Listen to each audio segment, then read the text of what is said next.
السلام علیکم ورحمۃ اللہ وبرکاتہ۔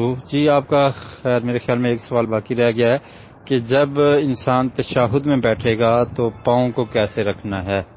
اس میں آپ تشہد میں جب بیٹھیں گے آپ کا ایک پاؤں، دایاں پاؤں وہ کھڑا رہے گا اور بائیں پاؤں کو بچھا کر آپ نے اس پر بیٹھ جانا ہے، اور آخری تشہد میں تورک کرنا یہ سنت ہے کہ آپ نے بائیں پاؤں کو اپنی دائیں ٹانگ کے نیچے سے گزارنا ہے، اس کو تورک کہا جاتا ہے۔ دائیں پاؤں کو آپ کھڑا کریں گے بیٹھ کر، تو گھٹنے اور پاؤں کے درمیان جو وقفہ ہے یہاں سے آپ نے اپنے بائیں پاؤں کو باہر کی طرف تھوڑا سا گزارنا ہے اور آپ اپنی بائیں ران پر بیٹھ جائیں گے۔ یہ آخری تشہد میں بیٹھنے کا طریقہ ہے۔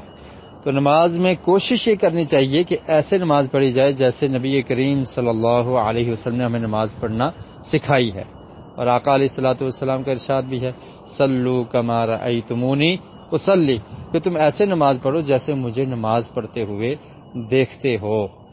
اور باقی جو آپ کا سوال ہے کہ دونوں پاؤں کھڑے رہیں، تو ایسا درست نہیں ہے، یہ مسنون عمل نہیں ہے۔ تو بہرحال اگر کوئی شخص مجبور ہے کہ اس کو کوئی پرابلم ہے، کوئی بیماری ہے، وہ اس کیفیت کے ساتھ نہیں بیٹھ سکتا جس طرح بیٹھنا سنت ہے، تو پھر وہ کسی اور حالت میں بیٹھ سکتا ہے، مجبوری کے پیش نظر، بیماری کے پیش نظر، کہ جو نہیں بیٹھ سکتا۔ جیسے حدیث میں اس چیز کی وضاحت موجود ہے کہ اگر کوئی شخص کھڑے ہو کر نماز نہیں پڑھ سکتا بیٹھ کے پڑھ لے، بیٹھ کر نہیں پڑھ سکتا تو لیٹ کر بھی اس کو پڑھنے کی اجازت ہے۔